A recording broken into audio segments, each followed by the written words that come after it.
Magandang hapon sa inyong lahat. Ito po si Herbert Curia, author-promoter ng The Critics Promotion.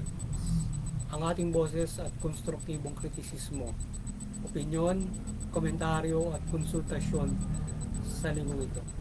Pakibat ang ating pananalig sa banal na Panginoon Diyos, banal na Panginoon sa Kristo at gabay ng kaliban ng kaliban ng Santa Maria, hinggil sa issue ng MILF and MNLF reintegration to police force is not a risk according to PNP.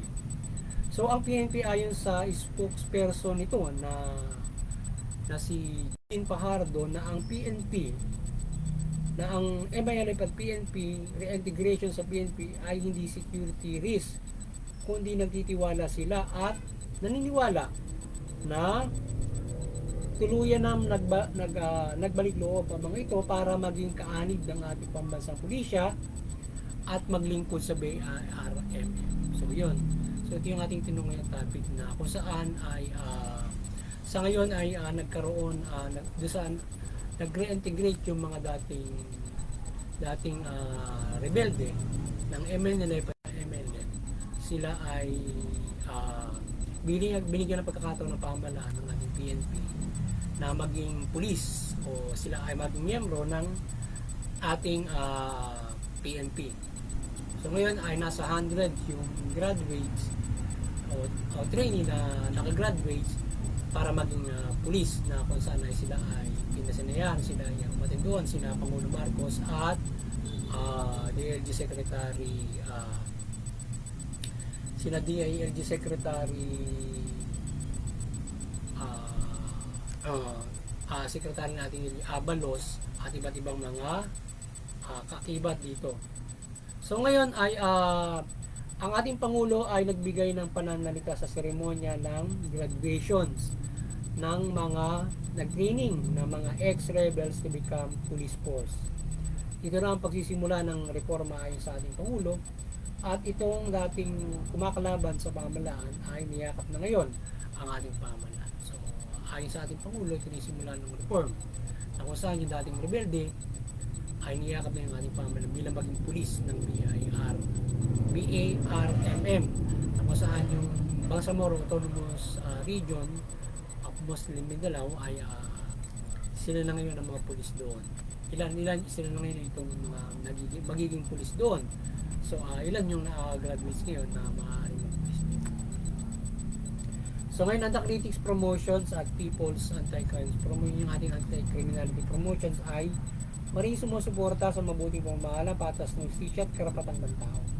At sa issue ito ng pagbibigay pagkakataon sa ating sa MILF at MNLF na makaisa o maging miyembro ng PNP ay ating sinusuportahan ang hakbangan na ito ng ating pamahalaan upang bigyan ng panibagong bukas ang pagkakataon ng mga ito at maglingkod sa bansa at BARMM in police uniform o police force. So yun, sinusuportahan natin itong hakbangin ng pamahalaan nito sa ating administrasyong Marcos o yung pagpapatuloy ng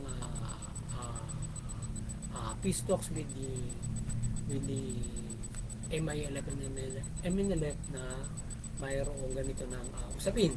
So ito yung malaking magandang pagkakataon, malaking pagbibigay pagkakataon doon sa mga ex-rebels na maging police.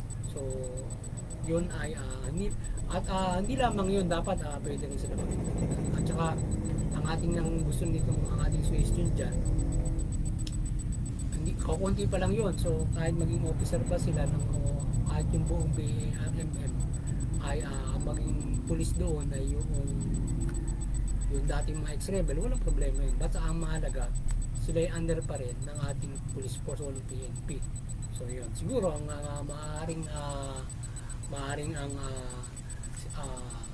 kalahati o maaaring kalahati noon ay mga ex-rebels o mga na gusto maging police o yung makapagibigyan na mga Muslim na mga kapatid natin Muslim na siya magiging pulis doon. So yun maganda ron. Kaya lang ngayon naman natin naman mayroon naman talagang mga Muslim na pulis. Pero yung maganda yung ex-rebel, kung magbabalik loob sila, mas maganda pwede sila marami ang makapag-reintegrate doon sa ano. Kaya lang, ang pinakamalaga, mabigyan ng edukasyon sila para makakuha sila ng mataas na posisyon sa ating PNP. Lalo yun, dapat makatapos din sila ng pag-aaral para makakuha sila ng mataas na posisyon. Kasi parang, according do sa batas, 15 years para ang bibigyan na pagkakataon para ba makapag-aaral sila para tuluyan na sila maging police. So yun. So naway maging truly fair ang ating pamahalaan at matupad ang batas at paun na rin pa ito na in giving MILF at NLF a chance to be police in BIRMM as well as our country. So pag-aralin sila ng ating pamahalaan to become a police and a professional o yung commission police sila. So sana maganda yun at sila ay bigyan ng pagkakataon. So dalahin na sa Mindanao siguro yung pwedeng ipang train ng police. Yung ano ba, yung gagraduate ka ng 3 years yata ng 4 years doon sa parang sa PNP Police Force, or else sila ay doon sa ating yung mga graduates mo yung training, yung mga ilang buwan training ng mga police force. So ang ating session pa dito ay pag-ibayuhin na sa buong BRM ay maging yung kalahati ng pwersa ng police force ay maging galing sa MNL o MILF kung maaari, at ang ibang combatants nila ay makabalik na rin sa normal na buhay. So naway ma-attain ng ball sa BRM ang nais nila mangyari dito at ng pamahalaan to have long lasting peace na mangyari sa Mindanao. So yung Bangsamoro Organic Law na pinasa, sana ma-attain na tuluyan na yan yung BRM at makapagbalik loob at maging tuloy-tuloy na yung kapayapaan sa Mindanao. So yun. So again, gabayan ng ating bansa, gabay ng ating bansa na Santa Maria ang peace process ng MILF at MNLF at ating pamahalaan to attain long-lasting peace sa Mindanao at maipatupad ang mga programa na nais maitupad nila. So yun. So suportahan ng lipunan Pilipino ng MILF at MNLF at ating pamahalaan sa peace deal nito o peace process at magkaroon ng mapayapang pamumuhay sa Mindanao at magdulot ng pagkakaroon. Sana suporta ng mamayan yung peace deal doon para magtuloy-tuloy na yung kapaya kaysa yung ang suportahan ay digmain yung MILF at MNLF para bumiral yung kapayapaan. So mas maganda yung peace deal.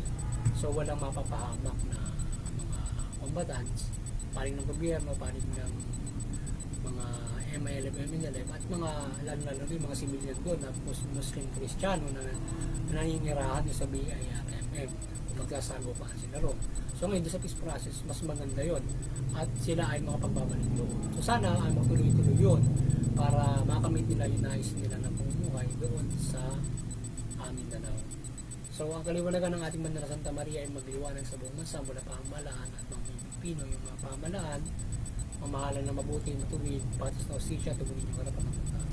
Yung mamamayan, sumunod sa pamahalaan at suportahan yung mabuting pamamahala, patas na hustisya at karapatan ng tao. Sa gayon ay makapamumuhay tayo ng mapayapa at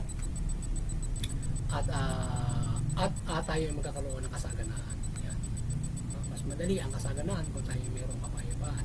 At higit sa lahat ay ito ay hakbangin para sa kaligtasan spiritual at ang higit na pagkasabuhay ng mabuting balita para tuloy tayo magkaroon ng kaligtasan spiritual sa ating pamumuhay nito. Yun, muli, sana ang The Critics Promotion ay konstruktibong bahagi na naman ng konstruktibong kritisismo, opinion, komentaryo at konsultasyon sa linya nito.